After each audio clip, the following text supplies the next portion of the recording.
On repart les amis, on repart. Alors, passion crypto. Alors il y a deux choses. La première chose, c'est, alors juste Mathieu, c'est que je ne sais plus quand c'était d'ailleurs, il y a 6 mois, quelque chose comme ça. Tu as été le premier, j'ai entendu ça. Il faut absolument, je rappelle, SIA Partners, cabinet de conseil, intégration des nouvelles technologies et de la modernité au cœur des process de production. Et tu m'avais dit, il faut absolument que les entreprises nomment un Chief Metaverse Officer. Voilà.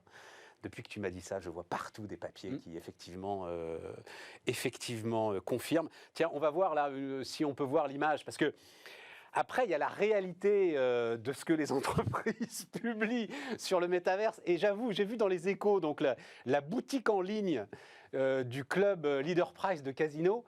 Et on l'avait déjà vu, j'avais diffusé la vidéo qu'avait publiée Carrefour, quand Carrefour a acheté un terrain dans Sandbox, qui est un des métaverses aujourd'hui accessibles aux entreprises. Non mais c'est ridicule, c'est Atari quand même, leurs images, tu vois, là c'est... Oui, parce qu'en fait c'est des expériences immersives en 2D quand même. Bah oui, voilà, mais c'est pas ça le métaverse. C'est une partie des métaverses, mais c'est pas la partie... En plus, bon, que ce soit sur Sandbox ou Decentraland, il y en a un des deux il y a carrément pas de roadmap pour devenir en 3D. Ouais. Donc ils seront pas accessibles. Et puis il y en a un autre, ils disent peut-être à un moment donné. Et donc il y a toute une dynamique un peu spéculative qui est derrière. De fait, aujourd'hui, les chiffres de trafic, il y a 600-700 000 personnes sur chacun de ces environnements qui se baladent dedans. Donc c'est une grosse agglomération quand même. Donc c'est quand même une réalité en termes de trafic. Alors Carrefour n'a pas donné le montant. Il y a une boîte qui fait de la formation en ligne justement dans le métavers. Donc on comprend pourquoi. Qui a donné le montant payé pour acheter un terrain dans le Sandbox. 4,5 millions de dollars. Oui, les mecs sont malades, c'est des Champs-Élysées. Enfin, qu'est-ce que c'est dépend, mais après tu peux acheter des petits showrooms à 30-50 000 dollars et ça se fait très bien. Voilà. Donc mais pour avoir un truc en 2D avec un gars, non, mais surtout en plus à un moment donné ils peuvent tout à fait décider de recréer de l'espace complémentaire. Et donc la dynamique immobilière traditionnelle, elle est quand même un peu challengée. Enfin, c'est-à-dire que nous, en physique, oui, voilà, c'est ça. Non, mais pour l'instant, c'est un peu un pari.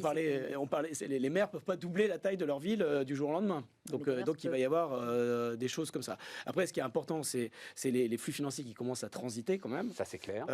Il y a l'essor quand même des crypto-actifs et des stablecoins qui vont arriver là de façon assez importante.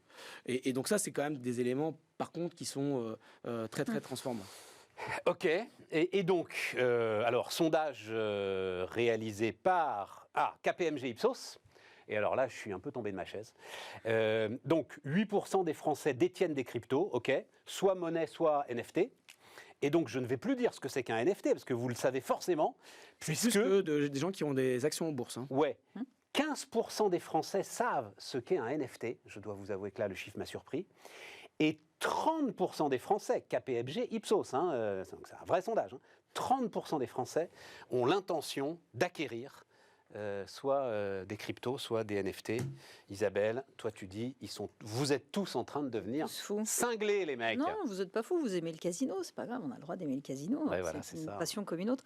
Déjà, moi j'arrive pas à comprendre pourquoi on appelle ça des monnaies, appelons ça des crypto-actifs. Rentrons pas dans ce détail, rentrons pas dans ce débat. C'est important parce qu'une monnaie, je peux faire des choses avec un actif. Si j'achète un tableau, je peux l'exposer chez moi et puis c'est tout. Puis je peux le revendre dans 10 ans éventuellement. Là, on a un actif qui est quand même opaque, hyper opaque, qui est détenu par quelques-uns parce que les mineurs de Bitcoin détiennent 30% de l'actif, qui est utilisé par on ne sait qui, les mafias ou le blanchiment, qui, pour être produit, utilise de l'énergie. Alors on me dit c'est de l'énergie verte, mais en fait c'est de l'énergie dont les pays dans lesquels elle est produite ont besoin. D'ailleurs, il y a beaucoup de pays qui commencent à interdire le minage. Le débat sur les cryptos, Isabelle, c'est pas ça le sujet. Et tu as des gens qui veulent acheter ça. Et quand tu regardes les détenteurs de ces produits, parce que le sondage parle des détenteurs, 37% des détenteurs gagnent moins de 20 000 euros par an. Donc ça fait 1500, 1600 euros par mois et ils sont plutôt très jeunes. Donc c'est juste quelques jeunes qui veulent s'amuser comme ils s'amusent sur les sites de paris en ligne ou les sites de casino ou de poker en ligne. Et ils se disent, tiens, je vais faire un peu de poker en ligne et je vais voir si je peux gagner un peu. Mais c'est pas pour diversifier l'épargne. Après, il y a sans doute une catégorie de personnes, dont je pourrais peut-être faire partie, qui veulent diversifier en se disant, si cet actif, on me dit qu'il va monter, pourquoi pas, achetons-en. Mais autre chose, moi, qui me perturbe, c'est qu'on essaye de faire acheter des actions aux Français depuis longtemps et leur dit, il faut investir parce que vous investissez dans les entreprises de votre pays et puis en plus, vous toucherez des dividendes dont tout le monde dit qu'ils sont extraordinaires. Donc faites-le. Il y a 10 ou 15% des Français qui détiennent des actions en direct. 6. Ouais, 6% détention en directe. assurance vie, voilà. Et là, on lance un nouveau truc qui est un peu le casino et tout le monde se rue dessus. Je trouve ça complètement contre-intuitif. Alors qu'en bourse, on a quand même une transparence des comptes des entreprises, une certaine analyse des analystes intéressante. On peut comparer les actifs. Nicolas, Puis on finance un actif réel. Et on finance Vous en plus, on investissez- finance un actif réel. toi aussi ça t'affole Qui n'est pas opaque et cette qui- passion crypto là? Écoute, moi je regarde ça intéressé, amusé, mais c'est vrai que mon sujet rejoint plus ce que disait Isabelle. C'est amener les Français sur des actifs réels qui financent le développement économique. Parce qu'on a un vrai sujet. Et on a aussi un vrai sujet de pouvoir d'achat. On en reparlera sur les retraites. Quand on épargne, Si on a gagne le du temps, je suis pas dividende, sûr. Ce sera peut-être la prochaine fois. on fait des plus-values. Et donc c'est quelque chose qui se rend service à soi et qui rend service aussi à la collectivité, parce qu'on aide des entreprises à se développer, à créer de la richesse, qui enrichit à nouveau les États parce que ces boîtes payent des impôts, qui enrichit les salariés parce que ces boîtes payent les salariés. Et donc on est dans un écosystème vertueux. Je ne suis pas sûr qu'il y ait ça avec les cryptos et les NFT. Bah, moi, je trouve ça Mathieu. intéressant ce développement-là parce qu'on voit en plus qu'en France, enfin en tout cas en Europe, les établissements financiers ils essaient de bloquer quand même l'accès. Total. Voilà. Alors qu'aux États-Unis, c'est pas du tout le cas. Au contraire, les établissements financiers sont en train d'accompagner ces mouvements-là. Donc, je trouve que c'est Oui, presque mais- une forme de défiance à la fois. Ça dépend. Quand on voit les qui- Anglais, qui sont quand même des gens qui ont une très bonne réputation dans la finance, hein, c'est quand même Londres, c'est la grande place financière européenne. Le gouverneur adjoint de la Banque d'Angleterre a comparé ses actifs à des actifs qui ressemblaient à ceux des prêts hypothécaires avant la crise de 2008, parce que maintenant on y introduit de l'effet de levier. Donc on a un actif que la plupart des gens ne comprennent pas, faut être honnête.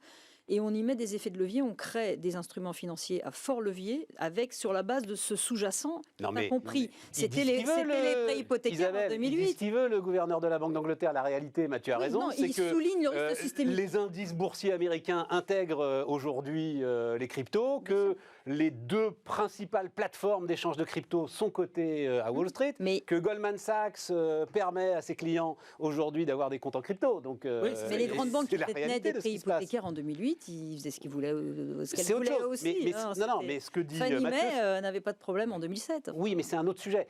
Ce qu'il dit, c'est que c'est vrai que les Américains accompagnent aujourd'hui ce Et mouvement. puis, parce qu'il y a un mouvement de plateformisation aussi qui est en train de se développer sur le plan technologique, qui a quand même une valeur ajoutée concrète sur un certain nombre de processus. Après, il faut regarder aussi, voilà, donc nous, on accompagne des banques américaines aujourd'hui sur le développement de ça, et on anticipe un cadre réglementaire de la SEC qui est en train d'être discuté. Donc nous, on travaille déjà sur ce cadre réglementaire qui va arriver là-dessus, et puis d'ailleurs sur les stablecoins, il va arriver également. Alors, ce que je lisais sur. Alors, juste une petite explication, on a peut-être besoin stablecoin. La stablecoin, au contraire de la crypto basique type Bitcoin, elle est liée à une monnaie. C'est une vraie monnaie. J'ai lu, pour le coup, que la Réserve fédérale, ça ne lui plaisait absolument pas. Qu'à la limite, avec les cryptos, pourquoi pas, elle pouvait regarder ça. Que, en revanche, le dollar, c'est le dollar. Et que personne ne répliquera le dollar. Est-ce que c'est C'est quelque pas chose... tout- Alors, c'est vrai que en Vas-y. fait, la Fed n'a pas de projet réel de e-currency, ce qui n'est pas le cas de la BCE. Ce qui est pas exactement. Qui veut. Mais en fait, pour moi, l'analyse, c'est que les Américains ont décidé de le déléguer aux boîtes de tech, le D'accord. fait de créer cette interface de stablecoin. Une stablecoin, en fait, c'est un compte à vue. Oui. C'est pas. Donc, en fait, donc pas une ça va être aussi régulé.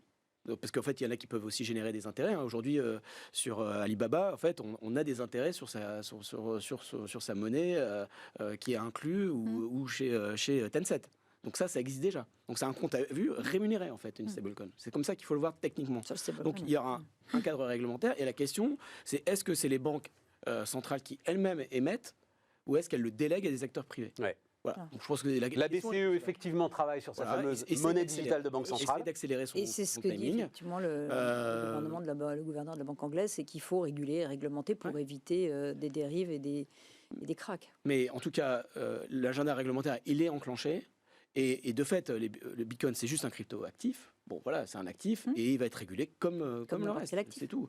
Bon, moi, je ne vois pas de problème de fond. Alors après, on peut questionner le bilan énergétique, on peut questionner. Oui, oui, je veux pas qu'on volatilité, rentre là-dedans. surtout. Non, mais là, on n'en sort pas. C'est un autre sujet, c'est un Et autre après, ce débat. qui serait intéressant, c'est de commencer à regarder quel est le nombre de boîtes qui commencent à avoir des tokens ou des crypto-actifs dans leur propre bilan. Et c'est ça qui va commencer à être aussi intéressant. Diversification. Et de fait, les banques américaines. C'est là où ça va devenir vraiment dangereux, tu vois.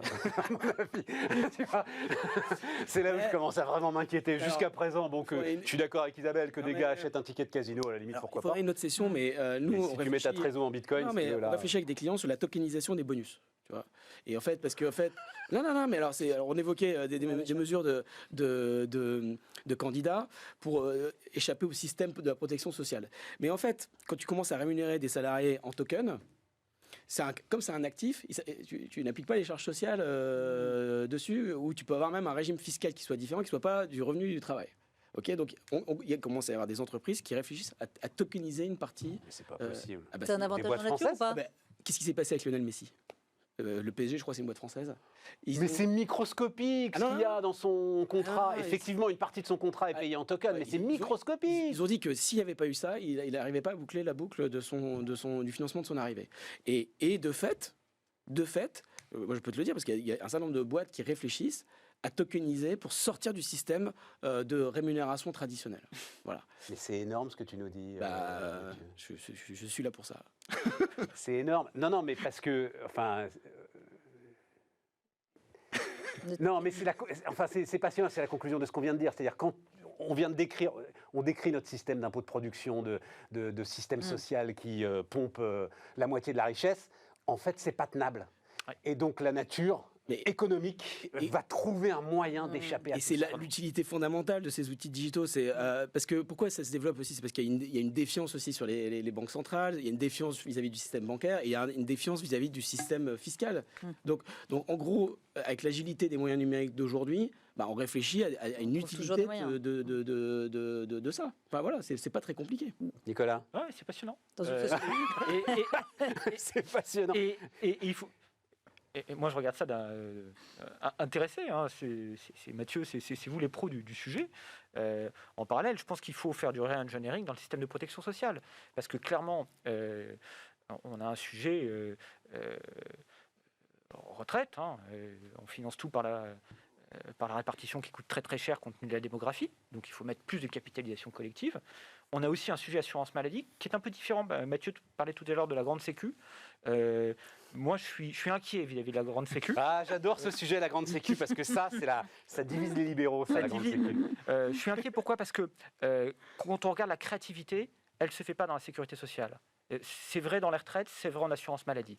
La créativité, elle se fait dans les complémentaires. Oh non, Nicolas, non, je t'en prie. Si. Oh non, c'est pas possible. Créativité de quoi? Si. Mais où est-ce que tu vois de la créativité? Tu as une petite boîte comme Alan, là, qui te les pulvérise en 2 temps, 3 mouvements avec des applications qui marchent parfaitement et des remboursements en 24 heures. D'accord, mais les gars, ils sont installés depuis 25 ans sur le plus gros des fromages de la République. Ils bougent pas une oreille.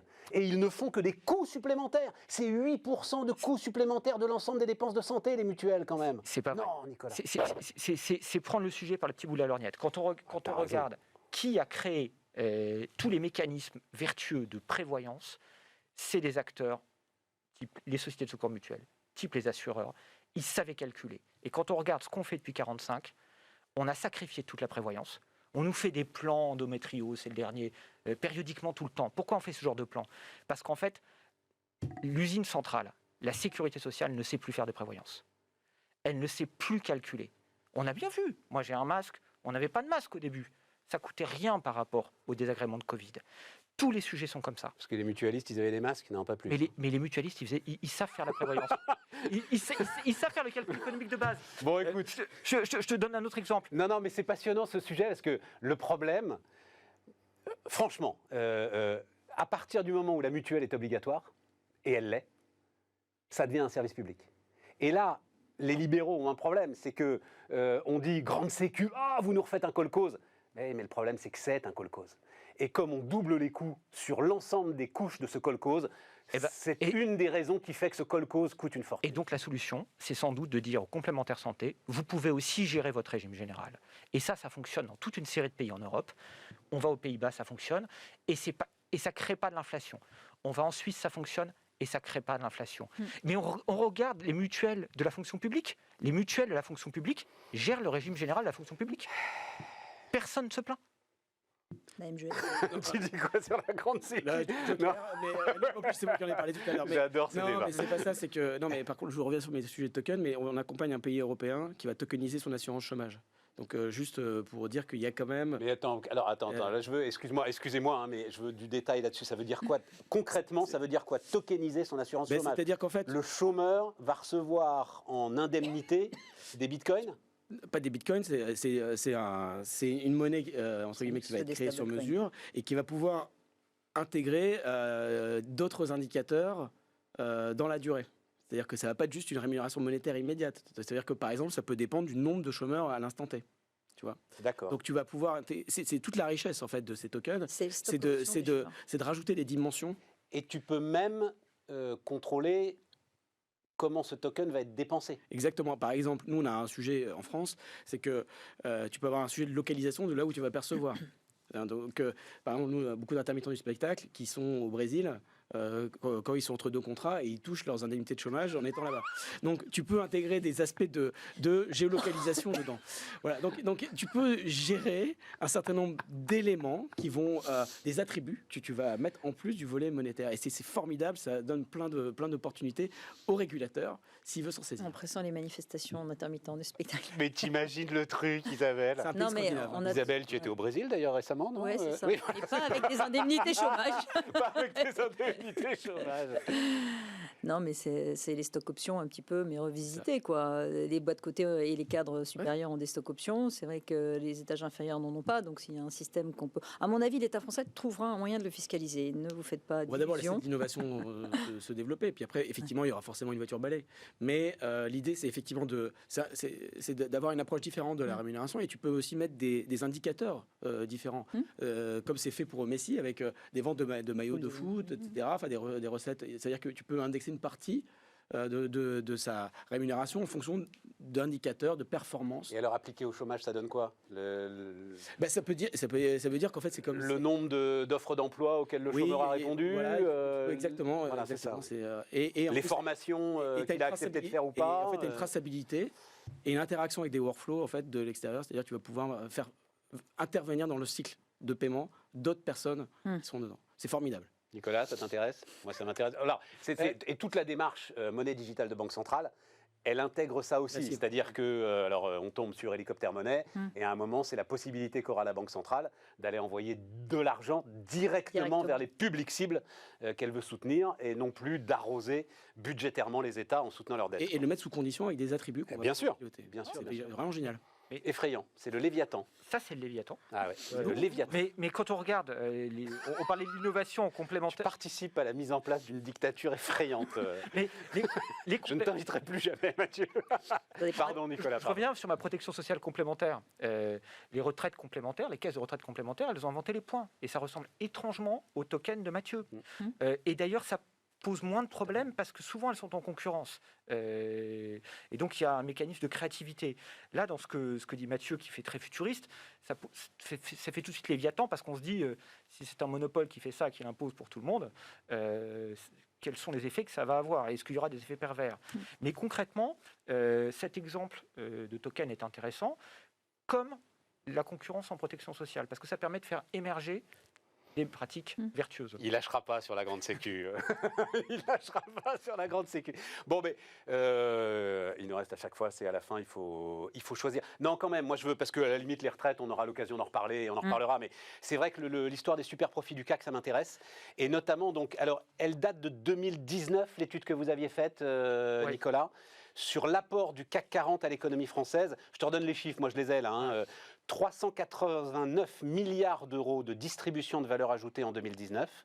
Les salariés en recueillent 69%. Ouais, il y avait 258 milliards pour les salariés. C'est leur traitement, leurs primes, les cotisations patronales, les cotisations salariales. Les salariés, dans une entreprise, et notamment dans le CAC 40, sont les premiers gagnants. 69% pour les salariés, 20% pour les États et seulement 11% pour les actionnaires. Ouais. Et ça, on ne le dit jamais. Mais c'est ça, ça tue le game un petit peu sur les dividendes et les super profits. Tout à fait. Il y a toute une série d'excitations sur les dividendes, de personnes qui disent qui présentent les dividendes comme étant le bonus. Vous savez, grâce aux dividendes, on va avoir un jet plus grand, une voiture plus grande et aller plus souvent au Brésil. Et c'est totalement faux parce que quand on trace les dividendes, la plupart de ces dividendes sont réinvestis. Moi, j'étais asset manager pendant 20 ans. on réinvestissait les dividendes pour nos clients. Les assureurs réinvestissent les dividendes. Les gens qui ont des PEA réinvestissent les dividendes. Et même les entreprises, quand on regarde un compte d'entreprise, elles touchent des dividendes de ces filiales et elles paient des dividendes à d'autres, qui eux-mêmes utilisent ces dividendes pour... les dividendes, c'est un peu comme les globules rouges. Ouais. On en a besoin, parce que ça fait une circulation dans le circuit économique. Et ces gens qui se focalisent sur les dividendes n'ont pas compris, ou ont peut-être compris, que c'était fondamental pour financer l'innovation et toute une série de choses. Et ils oublient totalement le nez au milieu du visage, que sont les salaires. Les salariés sont les premiers gagnants de nos Parce entreprises. que si on regarde le chiffre d'une autre façon, si on regarde la rentabilité moyenne d'une action en France, elle est de 3,2% en moyenne, hein, parce que Total c'est plus, et puis BNP c'est plus, et puis d'autres c'est moins. Parce qu'il y a des sociétés qui ne versent pas de dividendes. On achète le titre en se disant peut-être que ça va monter parce que la boîte est bien, il n'y a pas de dividende. Donc le dividende moyen, c'est 3% de rentabilité du capital. C'est pas énorme. Enfin, je veux dire, c'est un investissement risqué généralement d'investir dans une action. Et quand le dividende repart, l'investissement repart aussi. Et si l'investissement repart, l'emploi repart. Et là, on voit que les entreprises qui ont beaucoup de versés de dividendes, je crois que c'est Carrefour, LVMH, Capgemini et Vinci qui sont parmi les records, c'est aussi parmi les plus gros recruteurs de France. Et si l'emploi repart, c'est bien aussi grâce à ces gens. Donc, je ne vois pas le débat sur les dividendes. À chaque fois, il me laisse un peu interrompre. Mais oui, mais pourtant, il Mais revient. 3,2% de rentabilité du capital. Il revient de manière permanente. Ouais. Et en plus, quand on touche un dividende, on ne s'enrichit pas. Parce que, imaginez, vous avez une action d'une entreprise, elle vaut 100. Elle vous distribue 3 dividendes. Vous avez vos 3, et il vous reste votre action qui vaut maintenant 97. Absolument. Donc en fait, il y a zéro création de richesse. C'est vraiment... Il y a zéro création de richesse, mais il y a quand même enrichissement de l'actionnaire en ce qu'il récupère une partie de l'investissement qu'il a fait. J'ai aucun problème avec ça. C'est neutre. Mais il récupère de manière directe, ça y est, c'est à lui, liquide, Ouais. Et une il partie de paye des l'investissement qu'il a taxes fait. sur les Il paye des dividendes, taxes. sauf s'il est en Tout à fait. PEA et encore. Et il paye 30%. Et donc absolument. il paye 30% et donc il reverse encore. Alors, dans vos calculs, peut-être que c'est intégré, C'est le intégré. reversement de l'État. Voilà. Ah oui, fais-leur confiance, c'est intégré. Ah. Mais est-ce que les rachats d'actions, ils sont intégrés dans les calculs là? Parce qu'il peut y avoir quand même un petit biais, parce que c'est une façon de rémunérer l'actionnaire Bien sûr. Ouais. et qui n'est peut-être pas dans le calcul qui est présenté là, me semble-t-il. Le rachat d'actions, il fait de la plus-value, en fait. Oui, mais il de te fait, génère... de fait, c'est la rémunération de l'actionnaire. Indirect. Voilà. oui. Et ça, Enfin, il c'est me une semble- rémunération de l'actionnaire s'il décide de vendre. Si en le tout cas, cours monte et qu'il ne vend pas, c'est pas une rémunération Ouais, de enfin, en tout cas, l'actionnaire. ça crée une plus-value latente. Ça crée une voilà. plus-value Le rachat, latente. le Mais dans la problème. distribution en fait du coup du profit, on va dire, il faut quand même prendre en compte aussi les rachats. Le rachat d'actions, il n'est pas Et d'ailleurs- positif à long terme parce que si vous rachetez vos actions, vous vous servez pas de Alors, cet c'est argent pour exactement- investir. Et, Donc, moi, je crois qu'en fait, il vaut mieux enfin, moi, je Il est crois positif à court terme. Je pense qu'il y a un sujet sur les rachats d'actions quand même. Ça démontre parfois l'absence de projet Mhm, de bien sûr. développement c'est ça que ça d'un montre. certain nombre d'entreprises. Et je trouve que c'est plus préoccupant parfois Bien que du versement de dividendes en lui-même, qui est un mécanisme simple et transparent, quoi. Tout à fait. Mais en tout cas, il faut, à mon avis, bien regarder si c'est dans le calcul ou pas. Non, ou alors je sais pas, c'est Nicolas qui a fait le, Clairement, le dans le calcul. calcul, on n'intègre pas les rachats d'actions. Ouais, d'accord. Parce que ça génère de la plus-value et on n'intègre pas la plus-value. Le débat, il est sur les dividendes. Mhm. Mais cette... Et le Bitcoin ne verse pas de dividendes, tu sais ça. Oui, mais enfin, tu veux regarder combien il a pris combien il a sur perdu les 4 dernières années. Ça Oui, voilà. dépend à quel moment tu regardes. Tout dépend à quel niveau tu rentres. Ah ben ça, c'est comme voilà, C'est comme l'ensemble ça. de Non, non, ces mais actifs. ça, Mais c'est- cette idée, quand même, juste pour finir notre débat là, qu'on n'arrive pas dans notre cher et vieux pays, on a commencé sur notre perte de compétitivité, sur l'idée d'un commerce extérieur qui se dégrade. On a là, j'en sais rien, la FEP, c'est enfin les grandes entreprises, on a là 50, 60, 70 entreprises qui cumulent tout, quoi. C'est la tête de la recherche privée, c'est les meilleurs salaires et les meilleurs emplois, c'est notre capacité encore à exporter. Ils n'arrivent pas, mais je pense, tiens, c'est une question pour toi, Isabelle, parce que c'est un peu de leur faute en matière de communication. Je veux dire, par exemple, il y a zéro communication sur les dividendes. Tu vois, tous les ans, Mais parce tu que sais que la polémique On va n'arrive monter. pas à communiquer positivement sur les dividendes. Aujourd'hui, les, Oui, mais les enfin, c'est entreprises ton qui boulot, faut versent s'y beaucoup de mettre. dividendes, ouais, tu sais, parfois la communication ne fonctionne pas. On n'arrive pas à communiquer de façon positive parce qu'en France, on a un ressenti contre. On n'a pas un ressenti contre le Bitcoin et le casino. Le casino, c'est super, c'est génial. Mais gagner de l'argent parce qu'on a gagné 3% sur un investissement qu'on a fait, c'est pas bien. Gagner 0,5% sur un livret A, c'est génial. Enfin, en tout cas, on est content. Gagner 3% sur une action X ou Y, je ne vais pas citer d'entreprise, c'est pas bien. Moi, je ne comprends pas pourquoi, j'y arrive pas. Et c'est pas une question de Au communication. boulot. Les gros dividendes des banques, qui sont parus, au lieu de se dire c'est bien, on a des banques qui sont championnes d'Europe et qui donc à terme vont peut-être participer à la consolidation européenne du secteur bancaire que certains voient venir. Donc c'est super. On a les champions européens. Ben non, on se dit nos banques elles ont trop de dividendes, ça va pas, c'est pas bien. Donc c'est compliqué. Hein. Je vais modérer. Pourquoi ? Et Total, quand il fait un super dividende, qu'est-ce qu'il dit ? Il dit je vais donner 100 € Tiens, je sais pas de si- chèque consommation pour rendre un peu d'argent. Tiens, je voulais vous montrer ça d'ailleurs. Qui me le donne une chiffre action de Total, moi, je Je serais sais pas content. si on a l'image. C'est vrai que j'avais oublié, mais je suis pas du tout sûr qu'on l'ait. Bon, peu importe, parce que Total publie la façon dont ils vont pivoter sur leurs énergies. C'est très spectaculaire, quand même. Très spectaculaire. Et avec ça, il En faut de tant qu'il l'argent pour ça. Il faut Exactement. investir. Exactement. Alors, je vais Nicolas. modérer ce que dit Isabelle, ou plutôt compléter avec un autre aspect. Il y a beaucoup de bruit sur les dividendes, on est d'accord. À chaque fois qu'il y a des dividendes, il y a des gens pour les critiquer. Mais il y a aussi beaucoup de gens qui parlent bien des dividendes. Vous allez au conseil d'administration des caisses de retraite. Et là, ils vous disent, ben, voilà, on a réussi à préserver notre point parce qu'on a fait du rendement et notamment des dividendes.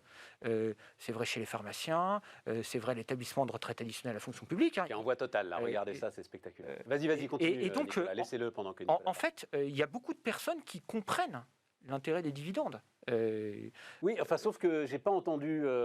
Oui, parce qu'on les les entend. patrons de ces caisses de retraite venir dire à la on les télévision entend à jamais. 20h, Mais c'est le dividende qui paie vos retraites. J'aimerais bien. quand ils rendent compte à leur sociétaire, T'as raison. ils l'expliquent. Bah oui. C'est-à-dire qu'on entend ceux qui braillent, mais il y a aussi un grand nombre de personnes qui comprennent l'importance de C'est ces ceux qui mécanismes. connaissent effectivement la bourse et qui sont épargnants en Ouais. actions, connaissent Ou tout effectivement simplement la qualité. sociétaires de leur Mais mutuelle. on est très peu, 6%. Ils se déplacent, ils votent pour le conseil d'administration de leur caisse, ils s'impliquent dans la vie dans la vie sociale.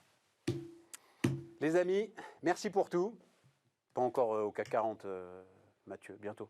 J'espère. Bientôt. C'est une ambition. Exactement. Et Sandek, c'est une ambition ? Au CAC 40 CAC Non. 40, c'est peut-être un peu gros. C'est un peu gros, quand C'est même. un peu gros. C'est un peu gros. SBF 120 avant ça. Oui, Ouais, c'est voilà, possible. ça. Ouais, voilà. Merci à tous. Demain, donc, Aurélie Planex. Et nous, on se retrouve lundi. Tiens, lundi, d'ailleurs, on aura alors une série de thématiques la semaine prochaine. Donc, on parlera de souveraineté numérique. Et puis, mardi, on reviendra sur l'industrie et sur cette affaire de perte de compétitivité. On passera 1 heure là-dessus, justement, pour aller soulever l'ensemble des sujets. Bon week-end à vous. À lundi. Demain, Aurélie Planex.